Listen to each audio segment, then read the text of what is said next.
বিশ্বকাপের নকআউট পর্ব মানেই নাটক, আর ব্রাজিল বনাম জাপান ম্যাচে ফুটবল প্রেমীরা দেখলো তারই এক অসাধারণ উদাহরণ।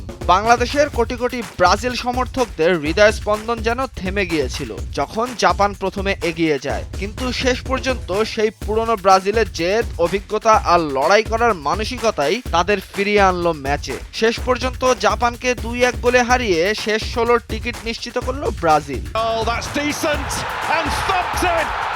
ম্যাচের শুরু থেকেই জাপান দেখিয়ে দেয় তারা শুধু অংশ নিতে আসেনি। প্রথমার্ধে দুর্দান্ত রক্ষণ আর দ্রুত আক্রমণে ব্রাজিলকে সমস্যায় ফেলে দেয় এশিয়ার শক্তিশালী দলটি। 29 মিনিটে কাইসু সানোর গোলে এগিয়ে যায় জাপান। ব্রাজিল তখন চাপের মধ্যে পড়ে যায়, মনে হচ্ছিল আবারও হয়তো সেই পুরনো গল্প। বড় দলকে হারিয়ে জাপানের নতুন চমক।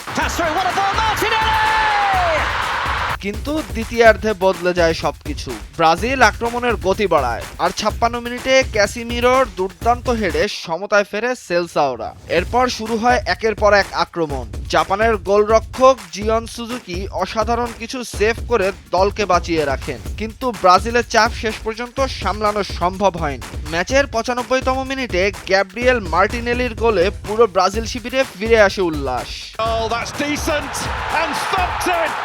এই জয় শুধু একটি ম্যাচের জয় নয়, এটা ব্রাজিলের মানসিক শক্তির প্রমাণ। কারণ প্রতিপক্ষ ছিল সেই জাপান, যারা এর আগে ব্রাজিলকে হারিয়ে দেখিয়েছিল। তাদের অবহেলা করার কোনো সুযোগ ছিল না। কিন্তু বিশ্বকাপের মঞ্চে ব্রাজিল আবারও দেখালো চাপের মুহূর্তে কেন তারা বিশ্বের অন্যতম সফল দল। অন্যদিকে জাপান হারলেও তারা কোটি কোটি ফুটবল প্রেমীর মন জয় করেছে।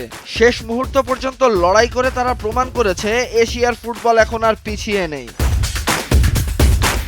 বাংলাদেশের ব্রাজিল সমর্থকদের জন্য এই রাতটা হয়তো অনেক দিন মনে থাকবে, কারণ এই ম্যাচে ছিল ভয়, কান্না আর আশার শেষ মুহূর্তের উল্লাস ও সবকিছু। ব্রাজিল বেঁচে গেল, কিন্তু সামনে পথ আরো কঠিন। বিশ্বকাপের স্বপ্ন ধরে রাখতে হলে এখন প্রতিটি ম্যাচেই দিতে হবে এমনই পরীক্ষা।